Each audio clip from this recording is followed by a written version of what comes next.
Hello and welcome back to Eat Right Diet with Dietitian Shreya. Today we'll be talking about the cough syrups. आपको cough syrup लेने चाहिए या नहीं लेने चाहिए? जैसे ही विंटर्स आती हैं, कोल्ड, कफ, फ्लू सबसे पहले आते हैं। डॉक्टर्स आपको एडवाइस कर देते हैं कुछ आपके एंटीबायोटिक्स इंडिया में कॉमन है। अगर आपको थोड़ा सा भी कुछ होता है, डॉक्टर आपको एडवाइस कर देते हैं एंटीबायोटिक्स का पूरा कोर्स। एंटीबायोटिक्स से आपको परहेज करना चाहिए, उन्हें नहीं लेना चाहिए, क्योंकि एंटीबायोटिक्स आपकी अपनी ही इम्यूनिटी को डाउन कर देते हैं, अपने ही डिफेंस मैकेनिज्म को खत्म कर देते हैं। अपने ही अंदर एक हमारे आर्मी WBCs जिसको कहते हैं, वो एक कुछ डिफेंस मैकेनिज्म है। अगर वो एक बार डिस्ट्रॉय हो गया तो चाहे प्रॉबेबली आप उस टाइम के लिए तो ठीक हो जाओगे, लेकिन आपकी इम्यूनिटी इतनी डाउन हो जाएगी कि आप फ्रिक्वेंटली बीमार हो जाओगे। सो एंटीबायोटिक्स आपको अवॉइड करना चाहिए। इसी वीडियो में हम आपको बताएंगे कि एंटीबायोटिक्स और दवाइयों की जगह पे आप नेचुरल क्या रेमेडीज कर सकते हैं। पर अभी के लिए हम बात करते हैं कफ सिरप्स के बारे में। कफ बेसिकली क्या है? कफ एक रिफ्लेक्स एक्शन है एयरवेज, एक एयर पैसेज का।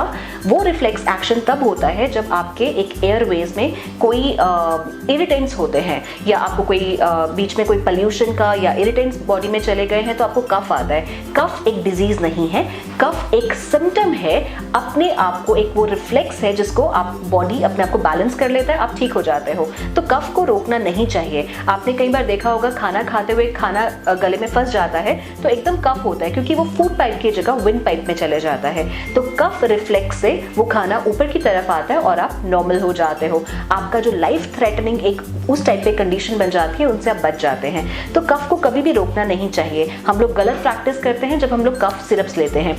कफ सिरप में बेसिकली क्या क्या चीजें हैं? कफ सिरप में ड्रग्स होते हैं, शुगर होता है, आपका एक कोडीन जो कि एक बहुत ही यूज किया जाता है, ये केमिकल होता है कोडीन।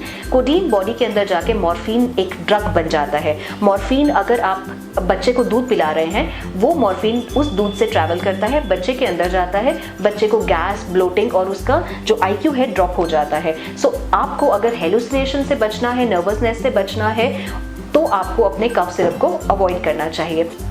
यूके में फूड एंड ड्रग एडमिनिस्ट्रेशन ने ये सारी दवाइयाँ कोडीन के साथ जो कफ सिरप हैं उनको बैन किया हुआ है। कफ सप्रेसेंट्स जो मेडिसिन होती हैं, जो सिरप्स होती हैं, बेसिकली वो म्यूकस को अंदर ही बंद कर देती हैं, कंजेशन हो जाता है। तो आपको आने वाले टाइम पे ब्रोंकाइटिस, एस्थमा, ये चीज़ें भी हो सकती हैं। तो उस टाइम पे आपको म्यूकस को नहीं रोकना चाहिए, म्यूकस को इनफैक्ट बाहर लेके आना चाहिए। तो हमने ये बात की कफ सिरप के साइड इफेक्ट्स की। अब कफ सिरप की जगह पे हम लोगों को क्या लेना चाहिए? अगर मेरे बच्चों को, या मतलब जैसे छोटे बच्चों को हम लोग क्या एडवाइस करते हैं कि अगर कफ हुआ, कंजेशन है, तो आप थोड़ा सा हनी ले लीजिए।